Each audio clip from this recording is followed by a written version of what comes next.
everyone!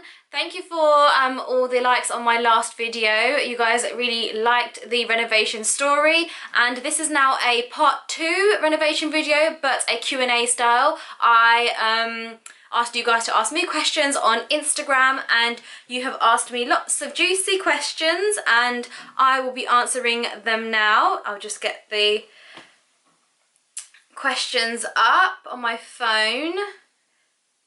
Okay, so I'll just go ahead and get started, and just to let you know, a lot of people were asking very similar questions, so I'm just going to combine the question and answer it. So hopefully I will answer all of your questions. Okay, first question: where did you get the wooden piece on your breakfast bar? Okay, so in our kitchen we have the granite worktop, which is the L shape, which I mentioned in my last video that we got from a local builder's yard, which was an offcut, and it was so much cheaper. However, the sink worktop and the breakfast bar, which is a laminate is the cheapest form of worktop you can get, because it's like wood chip. It's like bits of leftover wood like compressed together, and then it's got like a laminate, like a coating on top, and it's a wood effect one. That we got from Ren Kitchens with the kitchen. However, it was still really expensive. And when I think about it now, I just think, why didn't I just get the laminate from Wix or B&Q or IKEA, because it is like a third of the price. But at the time, I didn't think about that. I only thought about the granite. But it's done now, and it does look very lovely. So if you are looking to get laminate worktops, go to Wix, go to B&Q, go to IKEA. It's so much cheaper per meter. Okay. And the stalls. The stalls we got from Amazon, and I'll link it in the description bar below, but I think they were selling them a set of 2 for £80, so it worked out £40 each. And I did go to places like Dunelm to see their bar stools, and they were around 45–50, going up to £80 each. So Amazon is actually the cheapest place where I found bar stools. What storage spaces do you have? Would also like to see those. Okay, so the only storage space we have is a very tiny boiler room, which is next to the front door, and it has our boiler in it and one shelf, and that's it. And I don't really want to show you because we left it, and it looks like it doesn't belong in this house. But as you can see,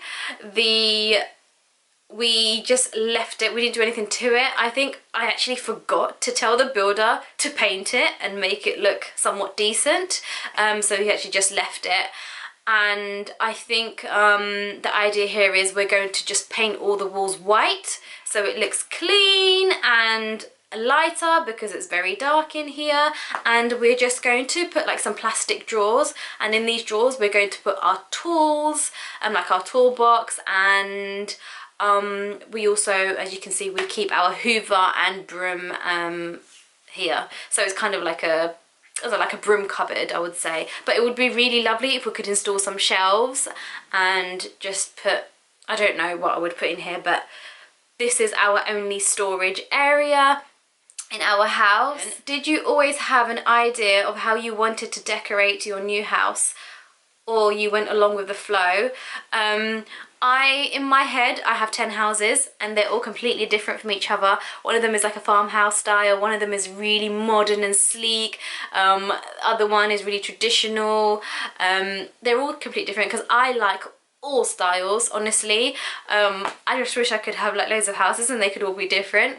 So in this house, and like, I didn't immediately know what style I wanted to go with, because honestly, it depends on where you live, the layout of the house, because not every layout, every type of house will suit a certain style. For example, my dream style of house would be a farmhouse style. So basically I would want to live on a farm and have a barn and have that sort of house, and everything wood and rustic. But and we tried to put elements in the kitchen, so with the wood, and I like to have my wicker baskets here and there, so I've tried to bring that element in, but not too much. Yeah. So as we plastered all the walls and made all the walls white, I then had a clearer idea of what I wanted to do. So once you make everything white, you have a blank canvas, and then everything just becomes a lot more clearer, and then you can start planning. And it was quite easy. I think all the ideas and the decor, colours and themes came to me really quickly, and I made up my mind and I didn't change it along the way. I just stuck to what I wanted. Really? Yeah. Do you have a garden? Yes, we have a garden. We have a lovely garden. Well, I mean, it could be lovely. Why do you think I don't ever show you my garden? It's because we used all of our money on the house and ran out when it came to the garden. So we live in a very beautiful house on the inside, but the outside is a pigsty. So here you go, guys. Here is a video of our lovely garden, overgrown grass, and we've even got the paint pots still there from our renovation. Can you tell how much Manif and I love gardening? Don't judge us, guys, because when renovating a property, you cannot get the whole house done in one go, unless you have lots and lots of money, but we don't, and we just have to do each bit at a time. So we did the inside of the house, that was our main focus, and the front garden, the back garden, we will do at a later stage. So now we're saving again from scratch, and once we save some money, we will hopefully do up our garden. Okay, the next lot of questions, they're about money, finances, budgets. So I'm going to answer these now. How easy / hard is it to get a mortgage with a bank? I would say okay, so Manif and I went to the bank. We went to Barclays Bank and we went to apply for a mortgage, and I can honestly say the mortgage process itself, like trying to get a mortgage from the bank, is fairly easy and simple. You make an appointment, you go, the appointment lasts 30 to 40 minutes, and you get your quote then and there. And also with Barclays is they have a mortgage promise, so they'll give you the mortgage price and it's locked for I think 6 months. So you can go away, you can go to other banks and try to get a mortgage with them, and if you want to come back to Barclays you can do, because that price is locked for 6 months, and within that 6 months you can even, you know, look for properties, and it's up to you.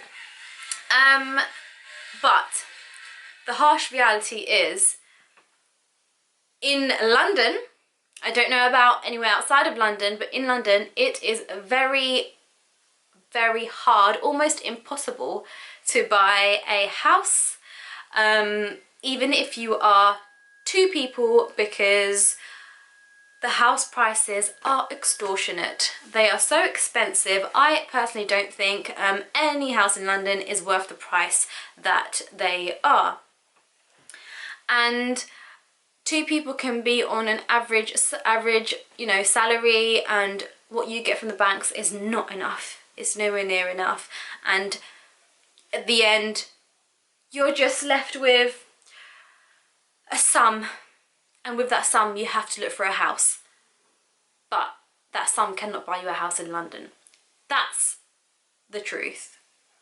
So it's easy to get a mortgage, you just cannot get a high mortgage unless you have a very high salary and an extremely big deposit. So I think at the time that we went to apply for a mortgage, our combined salaries, Manif's and mine, was, hold on, I think I need to calculate it. I shouldn't be telling you any of this, but I know you guys want to know numbers.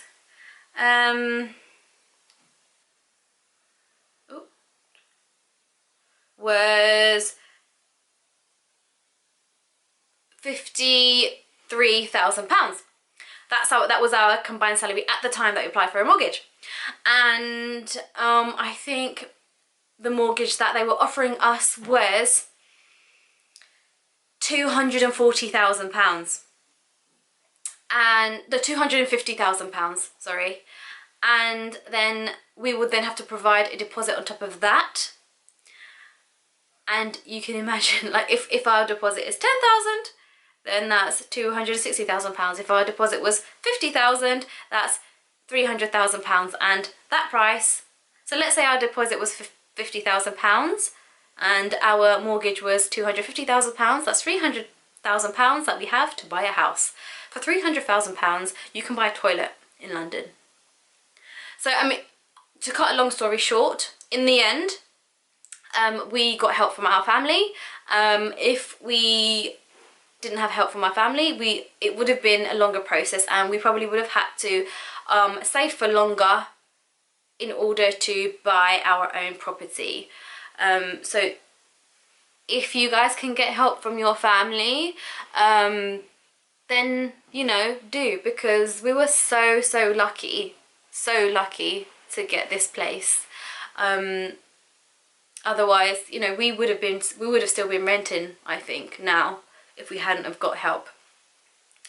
Next question. How much deposit do you need to buy a house? Okay, so I will tell you what the mortgage advisor told us. You need at least, minimum, £20,000 deposit plus £6,000 in fees. That's a lot of money, and you'll be needing to save a long time to, you know, get that sort of money. But if you think about it, so that's £26,000 that you're needing minimum, and that's £13,000 each that you'll need to save. So if you think about it that way, each person, so I would need to save 13,000 and Manif would need to save 13,000. So as soon as you've come out of, you know, college or university and you started working, just save.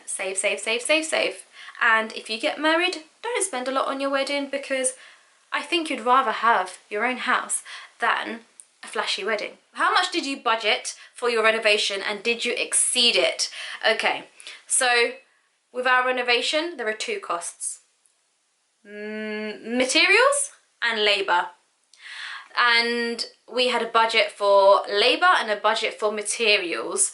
The labour, we actually had no clue how much it would be, because different builders charge different prices. And we knew the labour was going to be expensive, but it had to be done.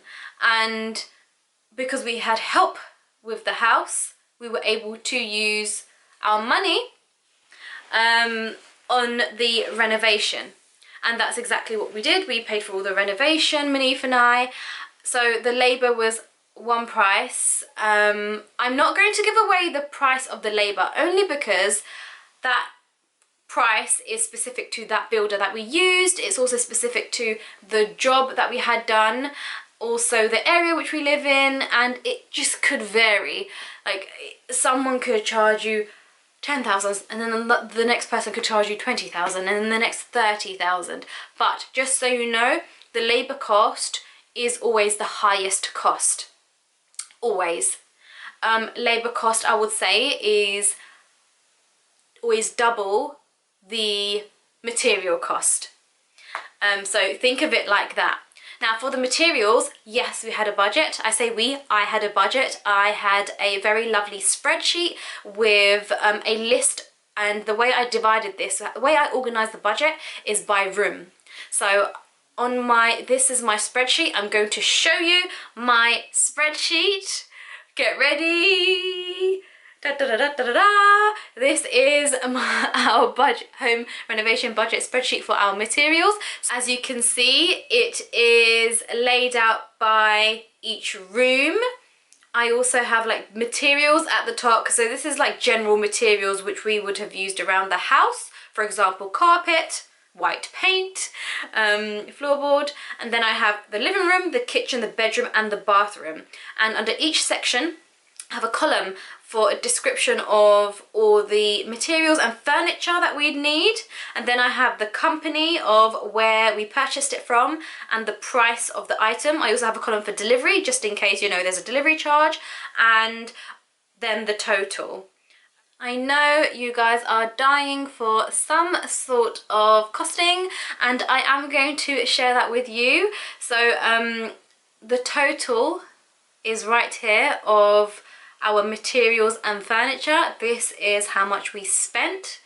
I won't give you the breakdown because that will take too long, but there you go. That's how much we spent on materials and furniture. So I hope that gives you some sort of idea. And so depressing what we can afford with a decent budget. How long did you save for? Yes, it is. It's so depressing. It's so depressing. As I said, it's nearly impossible. And if you're renting and wanting to buy your own property, it's just a vicious cycle because you can't save because all your money is going towards rent and bills. And at the end of the month, you've only got a little bit of money left. So it really is a vicious cycle. But this is why you have to then start looking at your expenditures, all your outgoings, and then budget from there and save money from anywhere you can. So that's how we did it. What would you have changed now that you've done it up? I know exactly what I would have changed. I really, really, really wanted a downstairs toilet because Manif and I always argue to go to the bathroom because Manif, and I'm sure every other guy out there, spend like 2 hours. 2 hours on the toilet. 2 hours because they have this with them, okay? But it's not okay because I always find myself almost peeing myself because Manif is in the toilet. And when we did the whole renovation, Manif, my mum, like everyone was against all of my ideas. No one backed me and I had to really push for it because nobody is visual. No one can visualize what I'm saying. I even had to draw it out for everyone and they just couldn't understand it. Even with the kitchen, like they just couldn't understand the layout, and I was like, don't worry guys, I've got it. I know what I'm talking about. And yeah, so everyone was like, no, you don't want a toilet downstairs, you don't want a toilet near the kitchen, you don't want to, there's no point having a toilet, there's only 2 of you. Yes, we need, and you know what, I can honestly say, till this day, like Manif has always said now, oh, I wish we'd got a toilet downstairs. And even like my mum, she said, oh, I didn't realise the toilet situation was that bad, you should have got a toilet downstairs. So my idea was to have a toilet underneath the staircase, because go on Pinterest and so many people have installed toilets underneath the staircase, you know, where there's a little cubby and people put shoes there.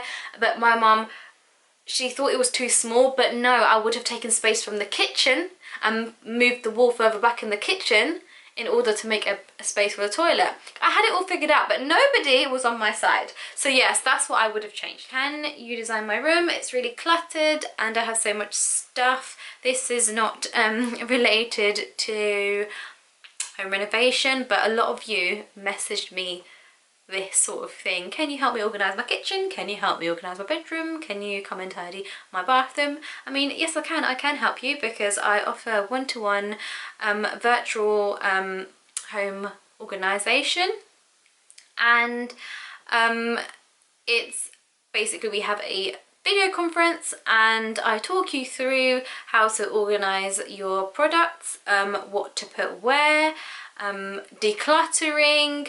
Sometimes someone just needs someone else, maybe an outsider, to give them a bit of a push, to give them a bit of encouragement and motivation to declutter. And just, you know, some people just don't have any idea of where to start. And once you get started, it becomes easy. And right now, if you book in April, it's half price. It's only £10 for the hour. And I had a really good session this afternoon, and the lady was really pleased. And I've got another few coming up this week, so if you would like to book, then definitely let me know. Just contact me on Instagram. And just kind of word of advice, if you have, you know, just purchased a property or are purchasing a property, don't feel rushed to buy everything at once, because when we moved in, our house was empty. We did not have any furniture. I mean, we managed to get the bed on time, but no, did we have the bed on time? I don't remember. Or was it the sofa? But once we moved in, you know, a lot of the things were empty, and month on month, as we got paid, we bought an extra item of furniture. Like, we didn't have like a coffee table for like 6 months. We didn't have a TV unit for 6 months because it's not that easy, especially if you've just done a renovation or just bought a house, or, you know, spent so much money. You have, you know, you also, if you have a credit card, and by the way, credit cards are not good, but I will say, like, if you are in a couple, that one of you should have one just for emergencies, just for emergencies.